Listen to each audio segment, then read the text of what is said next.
Merci beaucoup pour l'invitation. C'est un grand honneur et plaisir d'être parmi vous. On est en début de matinée et déjà j'ai l'impression d'avoir appris beaucoup de choses. Je félicite le Collège d'Urologie pour ce format d'enseignement, pour cette belle organisation, surtout pour le concept. Et donc aujourd'hui j'ai l'énorme plaisir de discuter avec vous de l'imagerie des tumeurs vésicales. En fait, je vais commencer là où... Je vais commencer là où a... Voilà. Je vais commencer là où a terminé Dr Lahwar, c'est-à-dire les signes cliniques. Et comme on vient de voir, la symptomatologie le plus souvent qui fait découvrir une tumeur vésicale, c'est essentiellement une hématurie macroscopique qui peut être isolée ou parfois associée à des douleurs lombaires, des signes irritatifs et parfois des signes donc, qui traduisent l'obstruction. Et en imagerie, là je m'adresse aux jeunes, quel est le premier examen dont on a besoin? Examen en imagerie. L'échographie. Donc l'échographie, cette échographie qui sera réalisée par voie suspébienne, c'est l'examen de première intention. Quand on fait une écho, c'est toujours une écho de la vessie et des reins. Bien sûr, c'est une étude complète de l'arbre urinaire. Et d'emblée, je redis ce qu'on vient de voir ensemble, c'est qu'une échographie négative n'élimine pas la tumeur vésicale. Un patient qui est hématurique, l'échographie, là, c'est l'examen de première intention, certes, il faut le faire, certes, mais c'est un examen qui a ses limites. Déjà, pour une tumeur polypoïde supérieure à 5 mm, la sensibilité est autour de 80%. Donc là, c'est une image d'échographie, bien sûr. J'ai une question très simple aux jeunes. Est-ce que sur ce type d'image, j'ai le droit tout de suite de dire que c'est une tumeur? Ou il y a, donc c'est une lésion échogène de contour un peu frangé, pariétale avec une base d'implantation. Est-ce que ça suffit pour moi pour signer tumeur? Où il y a deux gestes importants à faire tant qu'on a le patient entre les mains. Première question, est-ce que je suis sûre que c'est une lésion mobile ou pas? Même si on voit ici qu'il y a probablement une base d'implantation, c'est très important de s'assurer que ce n'est pas une lésion mobile, qu'elle est vraiment attachée à la paroi. Et le geste très simple, c'est de faire bouger le patient. On s'assure, il est en décubitus dorsal, on lui demande de bouger en décubitus latéral. C'est très simple, ça ne coûte rien. On discute avec lui et en même temps on fait ça. Et là, tout de suite, on va pouvoir dire en confiance, c'est une lésion pariétale ou c'est une lésion mobile. Deuxième geste, on est à l'écho. Allez-y, prenez des risques. Deuxième geste, on est à l'écho. Le Doppler, voilà. Ça, c'est essentiel, c'est élémentaire. On met le Doppler, surtout quand on a une lésion d'une certaine taille, et on doit retrouver un flux Doppler. Et le flux Doppler, ça traduit la présence de vaisseaux, et donc ça traduit le caractère tissulaire. Donc, sur cette échographie, on va rechercher ces épaississements pariétaux bourgeonnants, le plus souvent. On va les situer, on va les mesurer, et on va les dénombrer. Parce que parfois, il ne s'agit pas d'une lésion, et parfois, c'est plusieurs lésions, comme c'est le cas ici. Et on va tout de suite rechercher un éventuel retentissement, comme ici en flèche noire, c'est les urtères qui sont dilatés. Là aussi, un autre exemple, on a deux épaississements pariétaux bourgeonnants, et on voit tout de suite que cet épaississement prend la région du méa urétéral, qui est dilatée en amont. Donc, à l'échographie donc, nous donne des renseignements très importants par rapport à la morphologie de la lésion, la base d'implantation, la localisation et notamment par rapport aux orifices urétéraux, la taille et le nombre des lésions.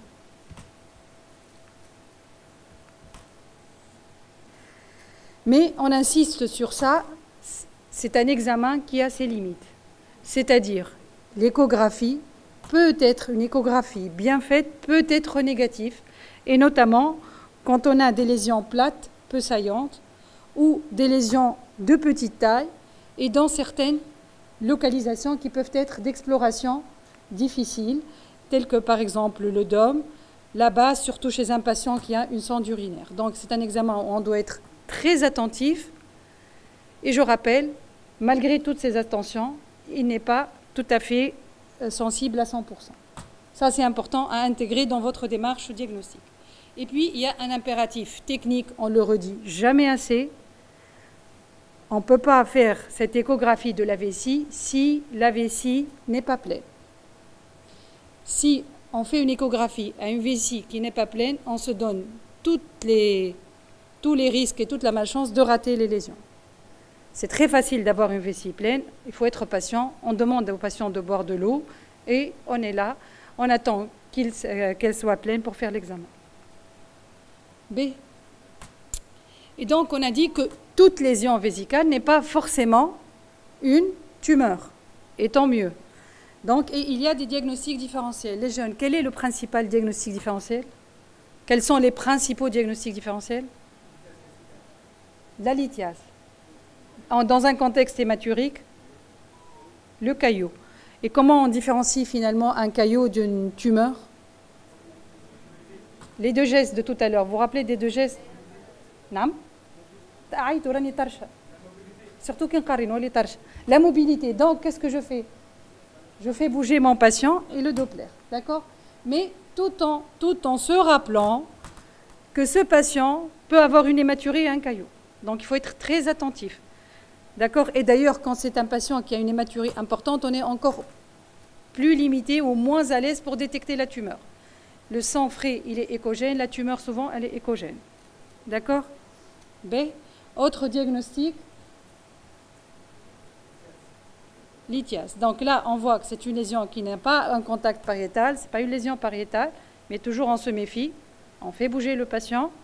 Et si on décrit l'échogynécité, elle est échogène avec un condambre. Le calcium ne laisse pas les ultrasons passer. Donc, échogène avec un condambre. B. Autre diagnostic, la vessie de lutte. Donc, c'est multiples épaississements. Et là, le caractère multiple, le caractère diffus et la présence d'une pathologie, par exemple une grosse prostate. La cystite localisée, parfois on peut trouver un épaississement et on va se mettre à décrire, et on va suspecter la tumeur, mais clairement, c'est un diagnostic difficile et on n'a pas de critères échographiques formels pour faire la part des choses en imagerie. D'accord ? Là, c'est un diagnostic facile. Le lobe médian qui saille, c'est facile d'aller voir, de le suivre. Et on est en contact avec une prostate. Et bien sûr, c'est une topographie, le plus souvent médiane, ce n'est pas une tumeur vésicale. Voilà. Donc là, j'ai trouvé cette lésion au niveau de la vessie. J'ai suspecté la tumeur vésicale. Mon travail n'est pas terminé. On va essayer d'approcher, pas de faire le bilan d'extension. Donc, globalement, ce qu'on retient, c'est que pour dire que c'est une lésion infiltrante, il faut vraiment que ce soit une lésion envahissante. D'accord? Il faut vraiment qu'on voit que ça part en dehors de la paroi de la vessie, que ça envahit les structures avoisinantes pour pouvoir affirmer le caractère infiltrant et envahissant. Et bien sûr, comme on l'a dit en préambule, ce n'est pas une écho de la vessie, c'est une écho de la vessie et de l'arbre urinaire. Donc, on va essayer de voir s'il n'y a pas un envahissement au niveau de l'urtère pelvien. Est-ce que ça bourgeonne au niveau de l'urtère? Est-ce qu'il y a une dilatation du haut appareil?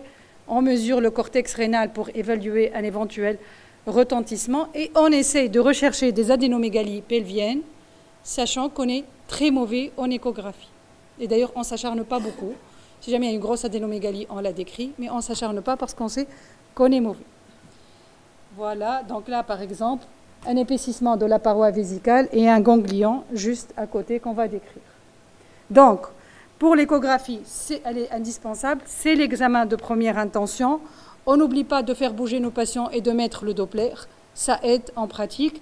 Et il y a beaucoup de diagnostics différentiels et je rappelle, encore une fois, mais ça on l'a bien compris, qu'une échographie négative n'élimine pas le diagnostic. B. Une fois que j'ai fait mon échographie, je suspecte fortement la tumeur vésicale. Quel est l'examen dont on va avoir besoin en imagerie? Je ne discute pas bien sûr la cystoscopie et la biopsie, c'est le scanner. D'accord? Quel est l'intérêt principal du scanner? C'est de faire le bilan d'extension. Mais d'emblée, et ça c'est important qu'on se le dise en préambule quand on parle du scanner, on va faire le bilan d'extension, mais on est très mauvais pour dire si c'est un PT1 ou 2. On est très mauvais pour la musculeuse, d'accord? Pour dire l'envahissement au niveau de la paroi vésicale. Donc, d'un point de vue technique, bien sûr, c'est fini l'urographie intraveineuse. Ça, c'était à mon époque. Pour les plus jeunes, on n'en parle plus. Donc, c'est un examen où il faut toujours injecter, d'accord? Et on fait très attention pour le préparer, si jamais il y a une obstruction, une créate élevée, etc. L'injection est obligatoire. Il n'y a pas d'uroscan sans injection. Et c'est une injection où on fait plusieurs acquisitions. C'est très important d'avoir une étude précoce et une étude tardive. Parfois, et c'est recommandé, on injecte du Lasix. Pourquoi? Le Lasix distend les cavités. On va avoir une meilleure opacification. C'est important. Ça, c'est une cavité. Là, elle est vide. J'étudie mal la paroi. Quand je la distends, j'étudie mieux ma paroi. Surtout quand je suspecte une petite lésion ou une extension au niveau d'un urtère. Et en plus, ça homogénise, ça rend le produit de contraste homogène. Et là aussi, la vessie ne doit pas être vide. Donc, ça, c'est un premier message. La tumeur, est-ce qu'on la voit après injection, au taux précoce ou tardif, les jeunes? اللي يقول précoce يهز واللي يقول tardif. B, précoce. حتى tardif. Bon, B. En fait, la tumeur, elle se rehausse au temps précoce. D'accord? La tumeur, on la voit mieux quand la vessie est distendue, comme ici. Chauve-toi, ça se rehausse au temps précoce. Chauve-toi, ces prises de contraste. Fait tardif, on voit en fait l'image de soustraction. La tumeur urothéliale se rehausse au temps précoce. Ça, c'est un message pour le scanner et on va le voir après pour l'IRM. Donc, dans notre acquisition, le temps artériel, quand on a une hématurie, quand on explore une tumeur rénale, par exemple, l'artériel s'arrête au rein. Exploration d'une tumeur rénale. Mais quand on explore une hématurie, l'artériel doit tout prendre. Qui m'a le tardif, après, il va tout prendre. D'accord? Donc, quand on explore une hématurie, il faut prendre tout l'arbre urinaire au temps artériel pour rechercher justement cette prise de contraste au temps artériel. B. Encore un autre exemple. Là, c'est le temps artériel à droite. Donc, deux lésions bourgeonnantes, fortement rehaussées. Une petite calcif au niveau de cette lésion à gauche. Là, je suis au temps tardif. On voit l'image par soustraction. Donc, si on cherche une petite lésion plate, de petite taille, par exemple, dans l'exploration d'une hématurie, il faut vraiment bien regarder le temps artériel. Et il faut que ce temps artériel prenne tout l'arbre urinaire. D'accord? Et là, c'est une image MIP, c'est une reconstruction qui nous permet d'avoir l'équivalent de l'image classique de l'urographie intraveineuse. On voit tout l'arbre urinaire. Donc, c'est une reconstruction MIP. Le MIP, c'est une espèce d'image d'addition réalisée au temps tardif. D'accord? B. Donc, il y avait un scanner, suivante. Voilà. Donc, je répète ce message. Le scanner ne permet pas d'étudier l'extension au niveau de la paroi. Le scanner, c'est pour rechercher une localisation, les adénomégalies, pour rechercher une éventuelle extension aux organes voisinage, des métastases, mais surtout pas pour différencier le T1 et le T2. L'infiltration de la graisse, comment on va la voir? On va avoir une graisse infiltrée, une graisse sale, entre guillemets. Mais il faut beaucoup se méfier. Donc, qui m'a par exemple, bon, peut-être que je ne vais l'écran, mais on voit que de part et d'autre, de cet épaississement de la paroi intérieure, la graisse est infiltrée. Fuse a des densités. Juste un message, c'est que le scanner, souvent, on le fait en post-opératoire. Bon, voilà. Donc, encore un autre exemple, c'est le même patient. La graisse est infiltrée. Épaississement de la paroi antérieure qui est rehaussée au temps artériel. Et en amont, La graisse, normalement, chauffe tout le rectum, la graisse, elle est en hyposignal, hypodense. Au niveau de cette graisse, il y a de l'infiltration. Ça signe l'envahissement. Et là, en bas, il y a une flèche, c'est une adénomégalie. B. Juste un message, c'est que souvent, ce scanner, on le fait après une résection diagnostique. Et donc, si le scanner est très proche du geste opératoire, on est mauvais pour cette infiltration. C'est-à-dire, est-ce que cette infiltration, elle est due à un envahissement ou parce que ce patient a été opéré? C'est pour ça qu'il faut un tout petit peu, au moins une semaine, entre le geste opératoire et le scanner. Voilà. L'extension aux organes de voisinage, kiff, là aussi, on va regarder cet urtère pelvien, s'il n'y a pas une prise de contraste à son niveau, s'il n'y a pas une extension directe. On va regarder l'ensemble de l'arbre urinaire, on va rechercher des métastases. Le digestif, quand il est au contact, surtout pour des lésions envahissantes, on va s'assurer qu'il n'y a pas un envahissement, un engainement du digestif avoisinant. Toujours regarder le foie, toujours regarder le poumon, toujours regarder l'os. Donc là, c'est un exemple au scanner, un épaississement pariétal irrégulier de la paroi vésicale avec un retentissement sur l'appareil urinaire, donc la dilatation au niveau des deux urtères. Autre exemple, kiff, un épaississement irrégulier, l'infiltration de la graisse avoisinante avec plein d'adénomégalies, hypogastrique, iliaque primitive et même au-delà en latéraux-aortique gauche. Et voilà. On va prendre un peu de temps pour parler de l'IRM. Moi, aujourd'hui, je ne peux pas vous définir clairement la place de l'IRM. On attend de fortes recommandations des sociétés savantes. Mais ce qui est clair, c'est que dans l'avenir, on aura à faire des IRM pour les tumeurs vésicales. Pourquoi? Parce que justement, juste une question pour les jeunes. Ça, c'est quelle séquence? Samhouni. T1 ou la T2? T1 ولا T2 نعاودوا اللي يقول T1 يهز يده اللي يقول T2 يهز يده أكثر شوية T2 la salle a raison, c'est du T2. C'est très simple. Le T2, le liquide est en hypersignal. واضح? Le liquide ici, il est où? Il est au niveau de la vessie. Donc, j'ai un liquide en hypersignal, c'est du T2. Et qu'est-ce qui est intéressant à voir à l'IRM? C'est que sur ces séquences T2, on suit bien la musculeuse.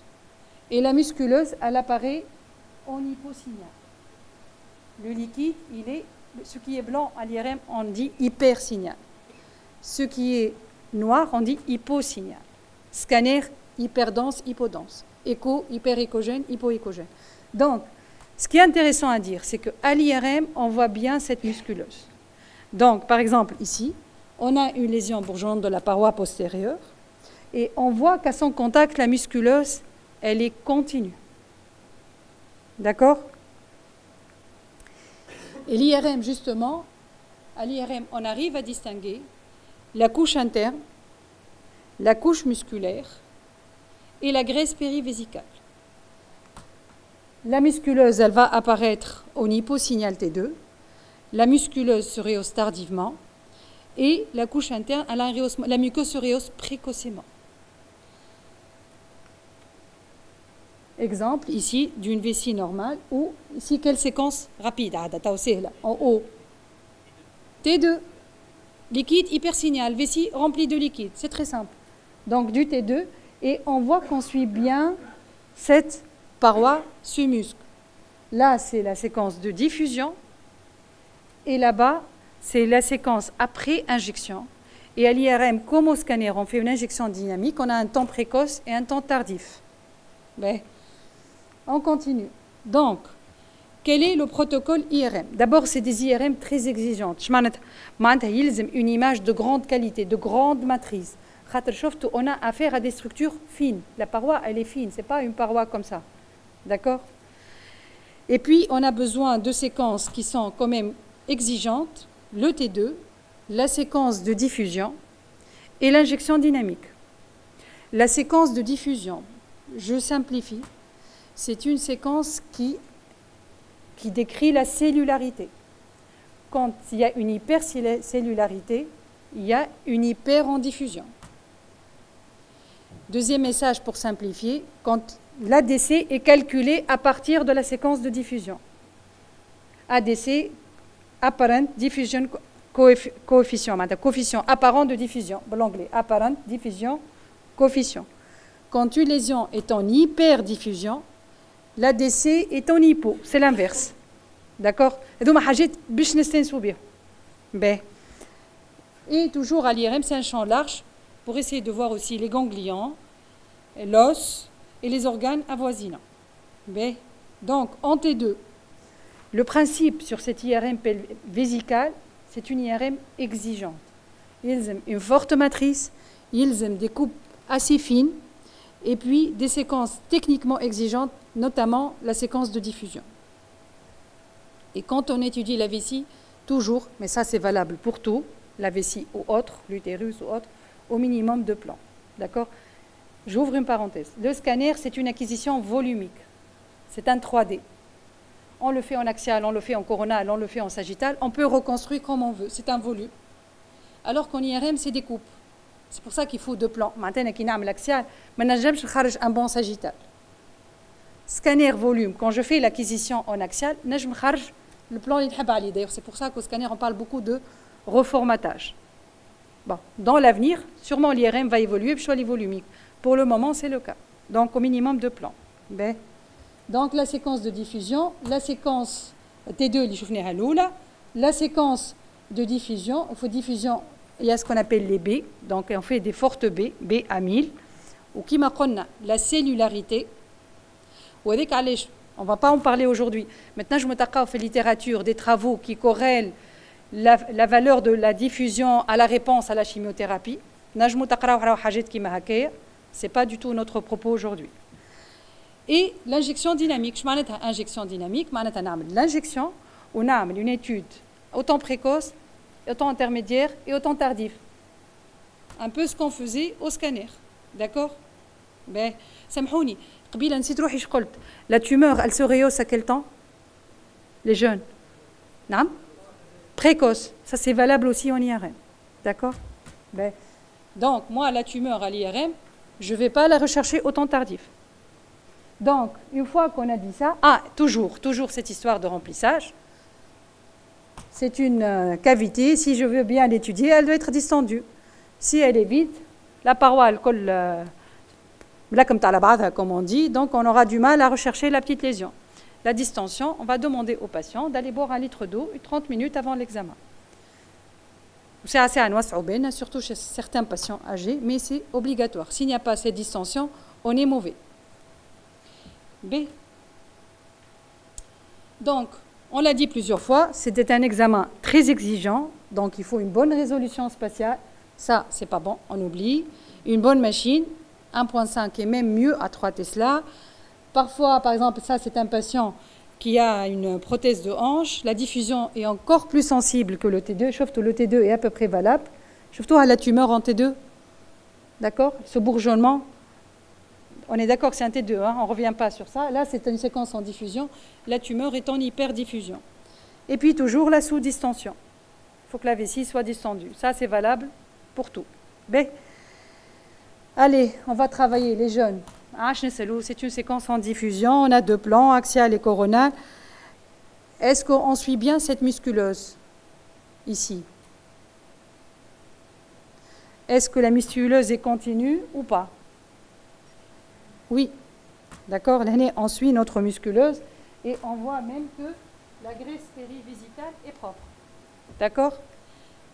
Ou là, qu'est-ce que vous en pensez? Les نتبعوها المسكولة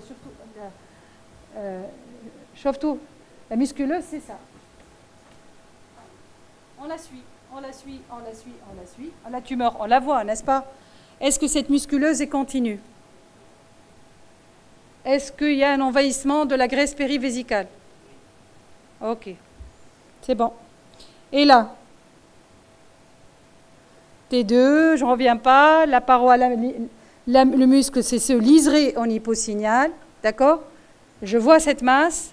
Est-ce que cette masse est limitée à la vessie ou elle va au-delà? Voilà, il y a un envahissement périvésical.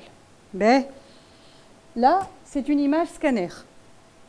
Là, c'est un IRM en séquence pondérée T2. Au scanner, on voit notre masse, elle se rehausse au temps précoce, mais on n'est pas bon par rapport à la musculeuse. Ça, on l'a dit tout à l'heure, et on le répète. Par contre, qu'est-ce que vous en pensez à l'IRM? On voit que la tumeur dépasse les limites de la vessie. D'accord? C'est une lésion infiltrante. Donc, encore un autre patient, Shoftu Radika, l'envahissement au niveau des méas urétéraux, et là, donc c'est un patient qui a une fente vésicale, la tumeur qui dépasse les limites de la vessie, qui va en intervésico-vaginal et après injection, qu'est-ce qu'on a? On a une prise de contraste au niveau du trigone, l'extension au-delà de la vessie, même une prise de contraste au niveau de la paroi antérieure. B. Est-ce que je remarque autre chose sur cette image?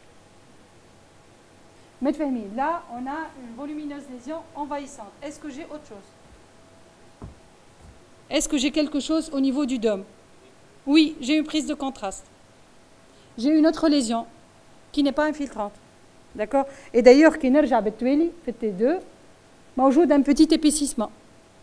D'accord? Ok? Et en diffusion, heavy diffusion, la lésion en hypersignal. Là, c'est la carte ADC. On a dit que c'est l'inverse. Donc, hypersignal en diffusion, hyposignal pour l'ADC bas. Un ADC bas. La diffusion, ça traduit la cellularité. Bien. Encore un autre exemple. Donc, une lésion en paroi latérale, paroi antérieure, épaississement, adénomégalie. Tu vois, il y a une flèche. Il y a des lésions au niveau de l'espace périrectal. Et là, complètement à gauche, il y a un digestif à côté qui est pris. Sauf que la tumeur, elle va au-delà de la... On ne fait pas une IRM pour l'envahissement digestif. L'IRM, on va le voir ensemble. Si jamais elle aura de la place, c'est essentiellement par rapport à cette histoire de PT1, PT2. D'accord? Donc, comment apparaît une tumeur vésicale en IRM? De signal intermédiaire en T2. En diffusion, elle est comment? Hypersignal. L'ADC, il est comment? Il est bas. Et le rehaussement, il est précoce. OK? C'est bon? OK. Ben, quel est l'intérêt éventuel de l'IRM? C'est justement, éventuellement, de différencier est-ce que cette lésion est superficielle ou elle envahit le muscle. Et puis, l'espace périvésical, les ganglions lymphatiques et les métastases. Et puis, dans la littérature, maintenant, on voit beaucoup de littérature par rapport aux caractères sensibles et spécifiques pour différencier le T1 et le T2. Et on voit apparaître un système qu'on appelle le système VIRATS. Ce système VIRATS dont je vais vous parler, Vesical Imaging Reporting and Data System. Donc, c'est un système qui codifie la manière de faire une IRM vésicale, qui codifie la manière d'interpréter une IRM vésicale. Et à la fin, on a un score de probabilité d'invasion de la couche musculaire. Je me répète, je vais décrire ce score. Aujourd'hui, je suis capable de vous décrire ce système, mais je suis aujourd'hui incapable de vous donner les indications quand on va faire cette IRM pelvienne. Mais les recommandations ne vont pas tarder. On les annonce pour fin 2025-2026. B. Donc, à la fin de cette IRM, on doit être capable de donner un score à la lésion. 1, c'est un score de probabilité d'invasion musculaire. 1, hautement improbable l'invasion. À 5, très probable. D'accord? B. Ça, c'est important. Le scanner, il faut être à distance de l'acte. On ne peut pas faire tout de suite. Parce que quand on opère, il y a des remaniements, il y a de l'infiltration. C'est la même chose pour l'IRM. D'accord? On ne fait pas tout de suite, par exemple, après une résection ou une biopsie. Donc, qu'est-ce qui est important à dire sur cette IRM? Bien sûr, situer la lésion, sa morphologie, sa taille, et bien suivre ce signal musculaire qu'on a vu tout à l'heure ensemble, et essayer de la scorer dans ce système VIRATS. B. il y a un signe qui est décrit dans le virus qui est intéressant, c'est ce pédicule. Paroi musculaire, la masse, il y a un pédicule.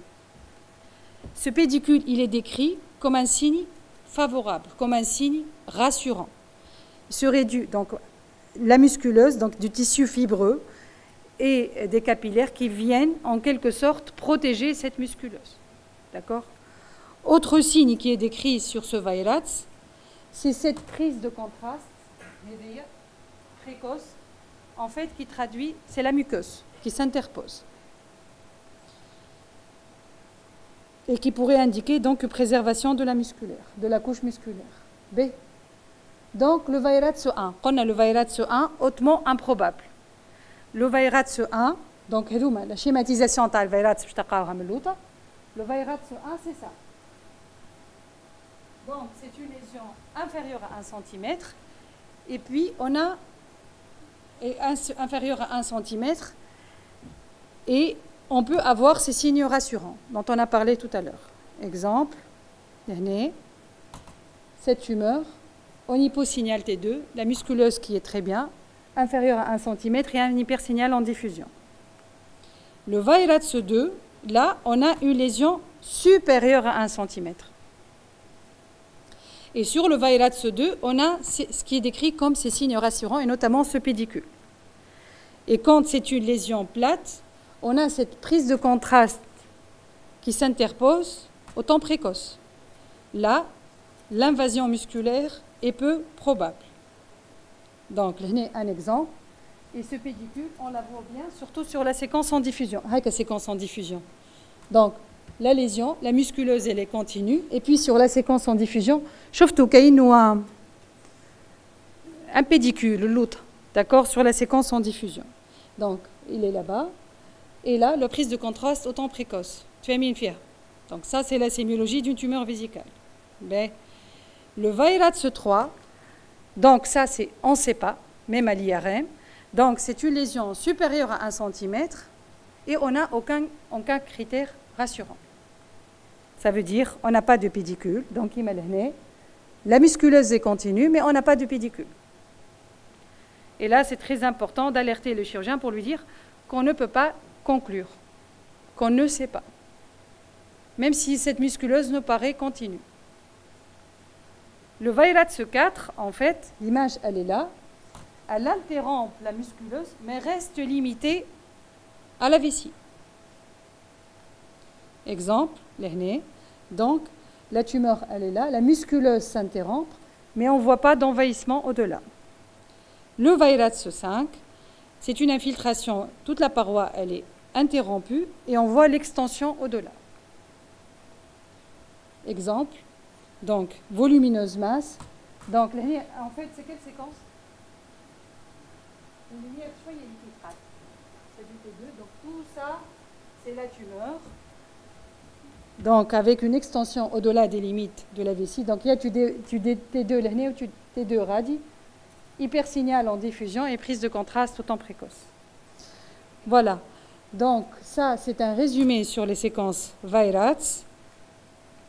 C'est une capture d'écran du site de l'European Society of Radiology.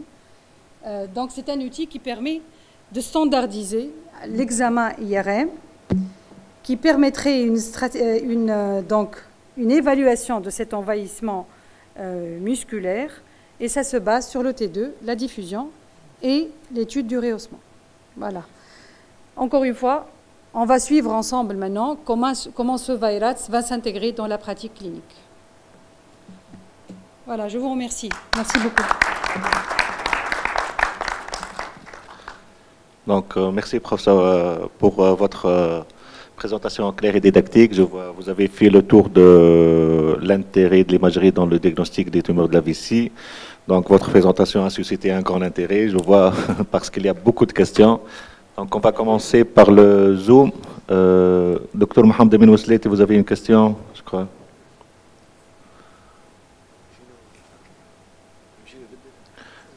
Bonjour à tous. Oui, j'ai une petite question. Je félicite Dr Mizouni pour la très très belle présentation. J'ai en fait deux petites questions. Par rapport à l'uroscanner, on sait là maintenant qu'on fait le split bolus avec un uroscanner sensibilisé au Lasix, l'injection de produits de contraste sur 2 fois. Je voulais savoir s'il y avait des nomogrammes, parce que là, on nous conseille dans les recommandations de faire les scanners avant la résection des tumeurs de vessie. Est-ce qu'il y a des nomogrammes pour savoir cette infiltration qu'on voit dans les tumeurs de vessie, l'infiltration de la graisse péri-tumorale? Est-ce qu'il y a des nomogrammes pour savoir si c'est une infiltration tumorale ou œdémateuse et c'est pas une infiltration de la tumeur au niveau de la graisse péri-vésicale? Je voulais savoir une deuxième question aussi, la performance par rapport aux adénopathies, parce que là, dans les recommandations européennes, on fait de la chimiothérapie en néoadjuvant et on n'est pas toujours certain par rapport à l'invasion lymphatique des tumeurs de vessie. Est-ce que le scanner est très performant par rapport aux adénopathies? Est-ce que la sensibilité à la spécificité est suffisante pour juger de pas opérer finalement un patient qui a des N+, et qui n'a pas répondu à la chimiothérapie néoadjuvante? Et par rapport à votre vision pour l'IRM vésicale, est-ce que vous pensez que dans les prochaines années, on aura une performance de cette IRM suffisante pour au moins diminuer le rythme de surveillance des tumeurs de vessie par cystoscopie, parce qu'on fait énormément de cystoscopie et c'est énormément contraignant pour les patients. Et je vous remercie. Merci des questions très intéressantes, donc je vais essayer de répondre. En fait, clairement, pour l'infiltration, on n'est pas capable de dire en confiance si c'est uniquement une infiltration, si c'est sûrement tumoral. En tout cas, ce que j'ai dit tout à l'heure, en post-opératoire, on est très mauvais. D'accord ? Les ganglions, là aussi, c'est des critères qu'on a pour, et ça, c'est pas uniquement valable pour la tumeur vésicale, hein, en général. Pour l'étude ganglionnaire, on a des critères qui sont prédictifs d'une nature tumorale. La taille, la forme, le rehaussement. Si on a tous ces critères, on est globalement performant pour affirmer le caractère suspect ou le caractère secondaire de ces ganglions, mais pour des petits ganglions, on n'est pas suffisamment performant. La dernière question par rapport à l'IRM, d'abord j'insiste, c'est une IRM très exigeante, ce n'est pas du tout une IRM facile. Il faut vraiment avoir de bonnes machines, il faut avoir de bons techniciens, il faut avoir un patient qui est capable d'avoir une vessie pleine, ce n'est pas toujours le cas. Il y a aussi beaucoup d'artifices qu'on peut utiliser parce qu'elle peut être aussi gênée par le péristaltisme intestinal. Moi, je pense qu'en tout cas, à notre échelle tunisienne, il faut qu'on essaie de bien définir la place de cette IRM. Tumeur vésicale, aujourd'hui, la première tumeur chez l'homme en Tunisie, une tumeur très fréquente. Donc, aujourd'hui, je ne peux pas dire clairement quelle place aura cette IRM. Je suis juste en train de dire qu'elle a sûrement une place, mais que ce n'est pas une IRM facile et c'est une IRM très exigeante. Et merci sûrement, l'enjeu, et il va au-delà de la surveillance, c'est justement quel geste faire. Parce que si on affirme oui ou non la présence d'envahissement musculaire, il y a aussi, je l'ai abordé comme ça en filigrane, il y a aussi toute une littérature côté cellularité et réponse à la chimiothérapie. Donc c'est une IRM qui aura de l'avenir, à nous ensemble d'en définir précisément la place. Merci beaucoup. Merci. Donc je passe la parole à Dr Semi Berhouma qui est avec nous sur Zoom pour poser une question. Bonjour Semi. Salut les amis, bravo Habib, bravo au collège d'avoir abordé ce sujet et d'avoir amené une experte en urologie et grande amie. Bravo Habib, merci pour tout ce que tu fais et bravo Mahdi aussi. Alors une question que je voulais poser, est-ce que la classification VIRATS marche avec le sujet de sexe féminin? Parce qu'on sait qu'on se base un peu sur la graisse, que vous avez très bien montré la différence entre la couche musculaire et la graisse. Mais quand on a un utérus qui est interposé, est-ce que ça pose problème pour savoir est-ce qu'on est dans l'infiltration ou pas? Voilà ma question. Merci, ça fait plaisir de voir Semi même à distance. On le voyait plus souvent, bien sûr, quand il était à la Rabta. Bon, honnêtement, pour préparer ce topo, on a fait un staff à la Rabta avec Wasim, tu sais, qui fait beaucoup plus de tumeurs vésicales que moi. On n'a pas abordé cette problématique de la femme, donc je ne peux pas donner une réponse fiable, mais on va creuser, de toute façon. Là aussi, c'est un point. Je ne peux pas donner une réponse claire par rapport à la spécificité de la femme. Donc, merci. Merci beaucoup. Est-ce qu'il y a des questions dans la salle? Je crois que notre ami Steve a une question. Steve, vous avez une question? Le micro, s'il vous plaît, dans la salle.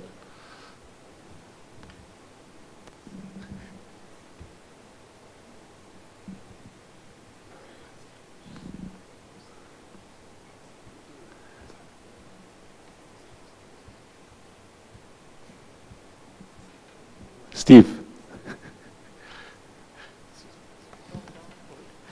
Merci de m'accorder la parole. Je m'appelle Steve Nkurunziza, je suis médecin résident à l'Université du Burundi. Maintenant, je suis en stage à Mardia. Ma question résidait surtout pour les tumeurs vésicales de découverte fortuite.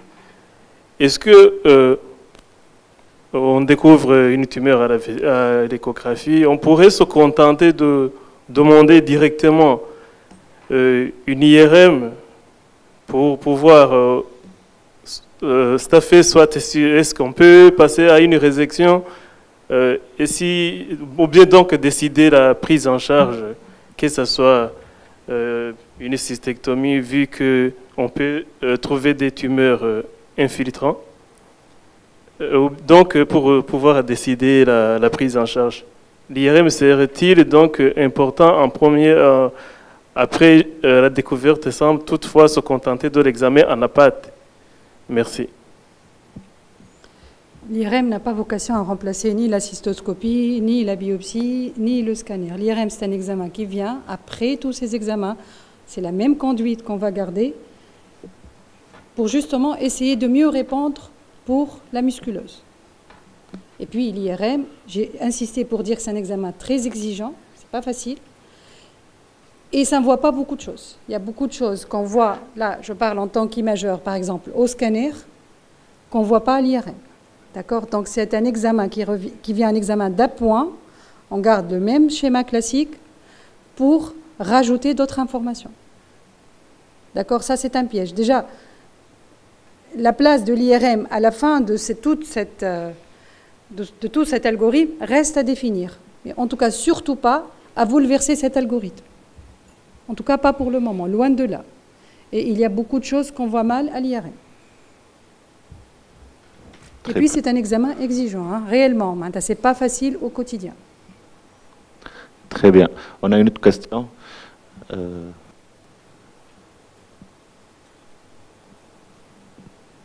Je vous remercie pour ce cours qui est très intéressant. Mais j'ai une question. On a bien parlé des tumeurs qui sont papillaires et bourgeonnantes, mais est-ce que l'IRM a un intérêt pour la détection du CIS, pour connaître les lésions de CIS au niveau de la vessie? Non. Ce n'est pas un examen pour détecter des tumeurs. D'accord. Docteur Khouni, vous avez une question? Alors, je vous remercie une autre fois pour cette excellente présentation. Mes questions, c'est le côté iatrogène. Parce que des fois, c'est pas des fois, mais c'est fréquemment, on traite des malades diabétiques sous ADO. Qu'en est-il des recommandations actuelles concernant l'injection des produits de contraste chez les patients sous ADO? Je sais qu'actuellement, il y a des nouveautés. Et la deuxième question, parce que sur le plan pratique, on est devant un malade tumeur vésicale infiltrante, entre guillemets, avec insuffisance rénale. Des fois, on demande l'IRM directement. Qu'en est-il des contre-indications et aussi du risque iatrogène de l'injection de produits de contraste en cas d'IRM injecté chez les patients en insuffisance rénale? Excellente question. Ça, c'est les fondamentaux qu'on ne doit jamais perdre de vue. Pour le produit de contraste au scanner, est-ce qu'on, samhouni les jeunes si je vous pose des questions, mais j'ai besoin de votre avis. Est-ce qu'on demande aux patients d'être à jeun? Oui ou non? Alhamdoulilah. Non, donc oui. Donc c'est fini cette histoire de jeûne. Ça c'est très important. Pourquoi? Parce que le patient justement qui vient au scanner, il doit être bien hydraté. D'accord? Donc pas de jeûne. Il prend ses traitements et on va revenir sur les ADO, d'accord? Et on demande une créate. La cible, au mieux, c'est une clairance supérieure à 45, mais on peut aller à 40. Ben, les ADO ont plusieurs types. S'il y a une attention particulière à faire, c'est par rapport au glucophage. Ou le glucophage dit, les résidents de radiologie, c'est que le glucophage, mon glucophage, le biguanide, il y a plein de génériques.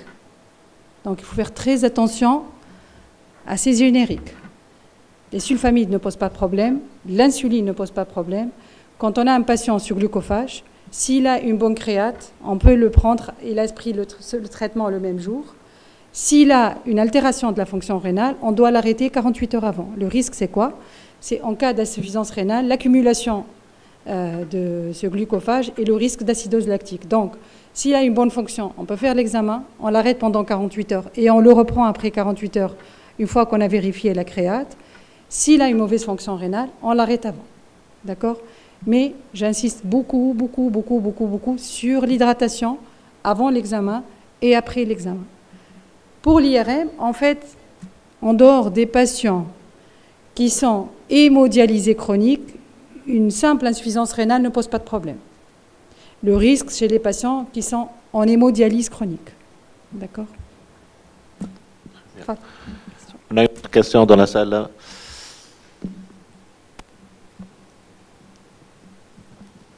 Je vous remercie pour votre présentation, Dr Mizouni. Mais juste, j'ai une question concernant le message à retenir après cette présentation par rapport au plan pratique des choses. Donc c'est bien beau de voir des techniques nouvelles qui montrent des signes indirects de l'infiltration. Mais on a dit qu'il y aura des recommandations peut-être d'ici fin 2025, début 2026. Donc la question, quelle sera exactement la place de cet IRM dans la prise en charge des patients? Donc, pour être plus concret, c'est-à-dire on sera amené devant des patients à ne pas être sûr de l'infiltration à l'anapate après la résection. Donc, justement, la littérature, c'est éventuellement une des indications. Mais de toute façon, moi j'insiste sur un message, c'est une technique, on va tous se l'approprier. Moi j'insiste sur le fait qu'il faudra définir nos recommandations à nous, vu la masse des tumeurs vésicales, et vu aussi la disponibilité de l'IRM. Mais aujourd'hui, il faut qu'on sache tous que l'IRM a éventuellement une place. Et sincèrement, je ne peux pas répondre aujourd'hui, moi, sur cette place. Mais certainement, ce n'est pas un examen qui va remplacer ni le scanner, ni la cystoscopie, c'est rien du tout. C'est un outil en plus dans l'arsenal diagnostique et on va l'utiliser à bon escient, justement, pour mieux traiter nos patients.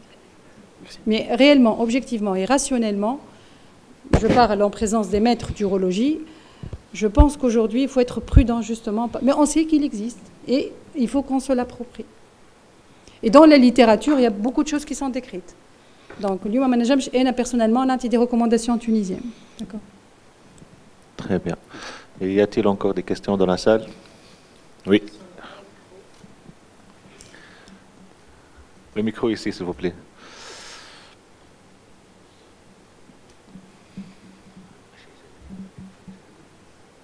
Donc, merci pour la présentation. Concernant les tumeurs vésicales des découvertes radiologiques fortuites, surtout sur des scanners ou bien sur des échographies rénales qui ont été faites pour d'autres pathologies, est-ce que entre scanner et échographie, lequel des deux examens serait mieux pour visualiser ou bien même définir une tumeur vésicale? Si on est amené par exemple à faire une TDM abdominale, c'est un patient pour n'importe quelle autre pathologie, et on tombe sur une tumeur vésicale fortuite. Est-ce qu'il y aurait intérêt à faire une échographie car elle est mieux performante, ou bien la TDM est suffisante pour cela? D'abord, la découverte de cancer en général de manière fortuite, c'est de plus en plus fréquent. Peut-être qu'il y a un déficit de clinique, je n'en sais rien, mais ça nous arrive de plus en plus souvent. Pas uniquement la tumeur vésicale. Le scanner, c'est un examen morphologique.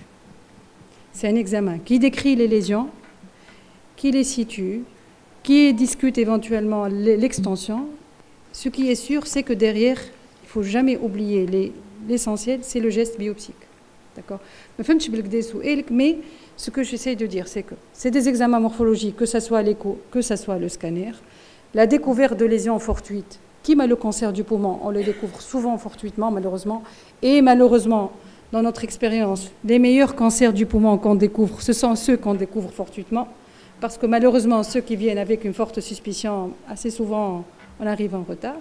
Donc, pour nous, radiologues, il faut savoir être très vigilants quand on fait un scanner, quelle que soit l'indication. La découverte de lésions fortuites de petite taille n'est pas rare. On va décrire une prise de contraste nodulaire. C'est rare de découvrir une masse envahissante, etc. Et il faut insister dessus, il faut la conclusion, et il faut confier à l'urologue. On a une autre question, Anwar. Beaucoup de questions. J'ai une question par rapport aux tumeurs du voie extractrice supérieure, TVES.